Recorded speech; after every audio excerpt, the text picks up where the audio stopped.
Hieroglyphica, the Hieroglyphica of Horapollon Niluos by Sasha Chaitow. This is a new translation, fully commented with extensive notes, as I'll show you in a few moments. This is a work that had previously been translated over a century ago, and then again in the 1940s, I believe.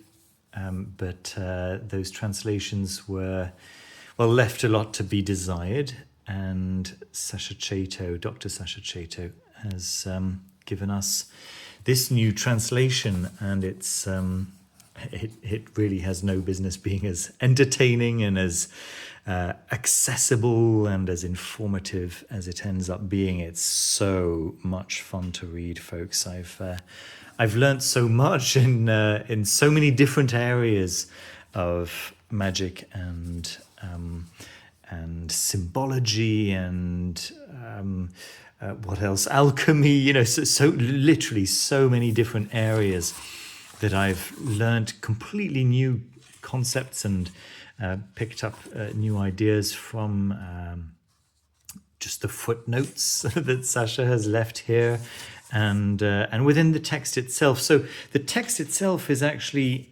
not all that long. Let me see if I can find the beginning of book 1 here. It's certainly past the midsection. Here we go. Of the book.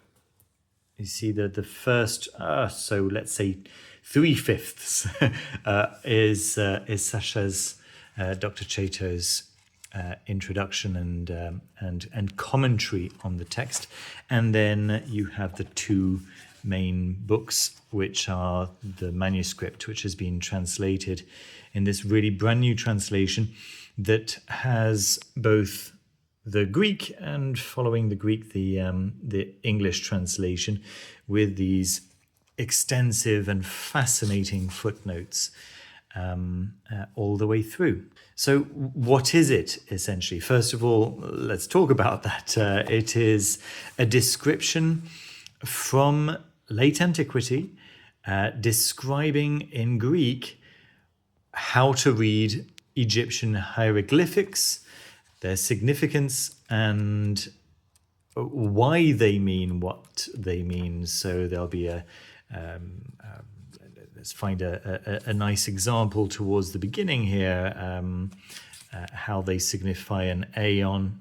And to signify an aeon, they write the sun and the moon, for they are eternal elements. So they'll always tell you how they represent an aeon, or whatever the concept being described, and then the reason why that particular symbol has been chosen, right? So why the sun and the moon? Because they are eternal elements. If they wish to write it differently, they draw a serpent with its tail hidden by the rest of its body.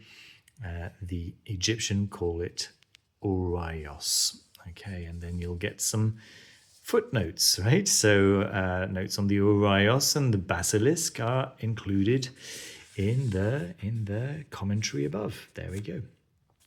So I really appreciate the fact that these are footnotes, even though occasionally it does make for some awkward page turning. I don't mind that. I would prefer to work out how it's where the footnote ends, rather than go, okay, so this was book 2, let's find out the end, the notes, the end notes, and then look up book 2 and, oh yeah, what page was it? Okay.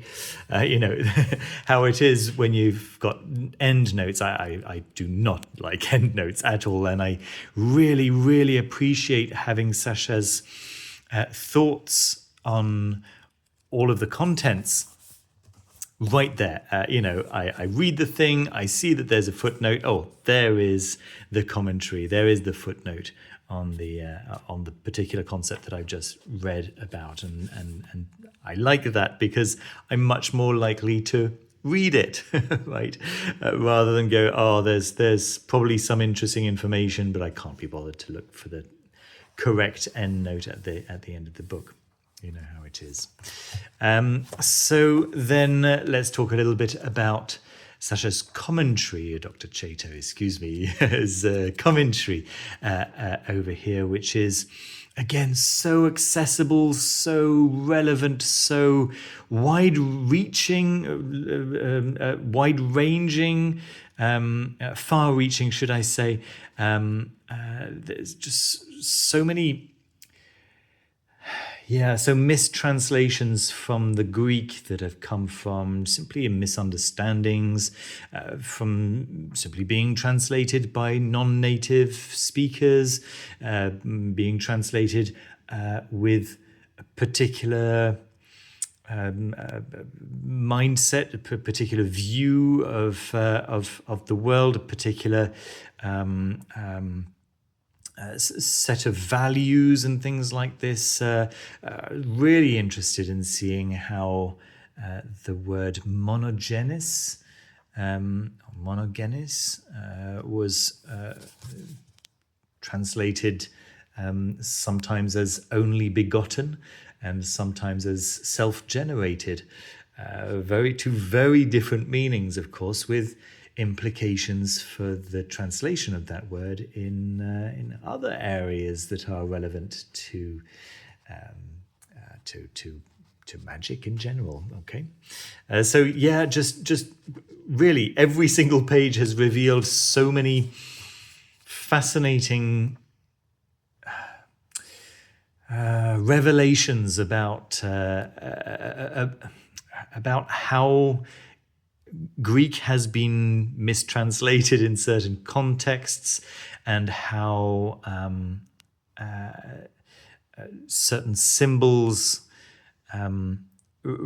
represent certain things in certain contexts, and in other contexts something else, and so on and so forth. Just the wealth of information here, the wealth of knowledge is staggering and certainly very, very much appreciated. Let me just take you through the page of contents here, the table of contents, before we wrap up by showing you a little bit of the quality of the book. We start with a very nice preface which gives you a nice insight into how to read the book, what to expect, who the book is written for. And Dr. Chaitow really has written this book for a very wide audience. Whether you're a scholar specifically looking for information on the Hieroglyphica, or a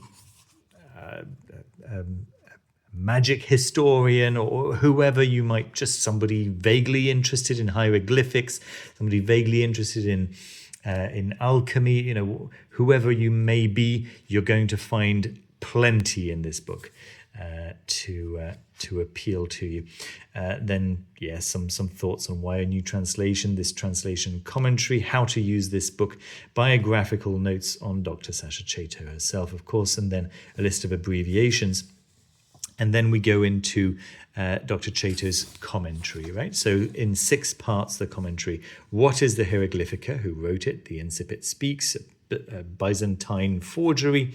The case for oral transmission, the manuscript, talking about the manuscript, because you get the manuscript at the very, very end in books 1 and 2.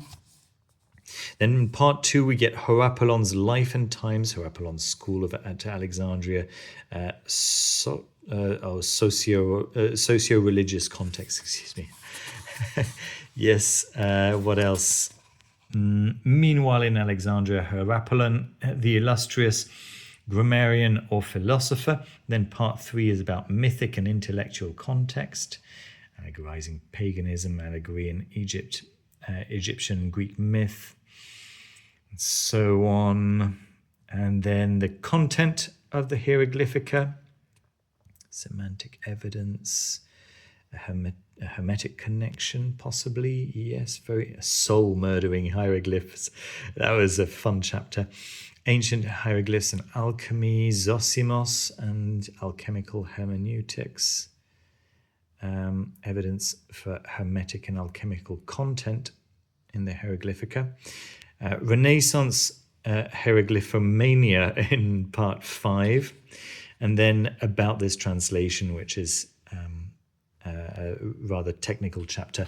In her preface, How to Use This Book, Dr. Chaitow does suggest that parts 1 and 6 do tend to be a little bit more technical. Everything else is very readable to the layperson. There we are, and then books 1 and 2 are the full translations, as I showed you earlier on, including the original Greek. So yes, wonderful, wonderful work, beautifully presented, as you might expect, by Black Letter Press.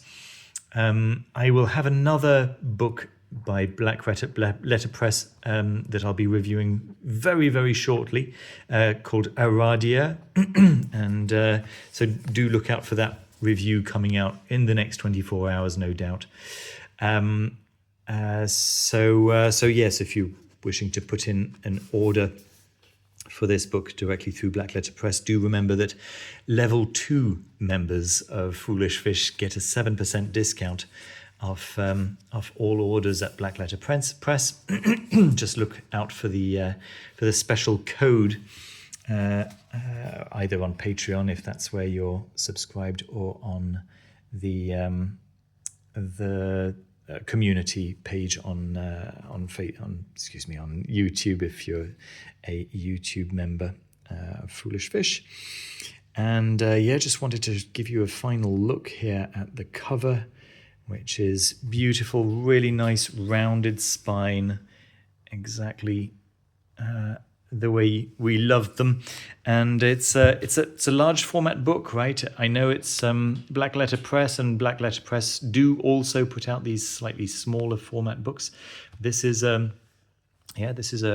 regular sized, very nice hardcover book with black head and tail bands. Of course, it's Smith sewn and beautiful cream color, lovely paper. Very, very nice stuff indeed. There we go. That's my brief overview of the Hieroglyphica, new translation by Dr. Sasha Chaitow. Fantastic work. I hope you enjoyed the video. Don't forget to leave a thumbs up and subscribe if you haven't done so already. And remember, if you'd like to have a one-to-one conversation with me about anything magic related, or if you'd like me to read your tarot, then there are links to have a one-to-one video conversation with me down in the description of the video and also in the linked comment. Thanks ever so much for watching. Take care of yourselves. Take care of each other. Like and subscribe, and see you soon with another video. Bye-bye.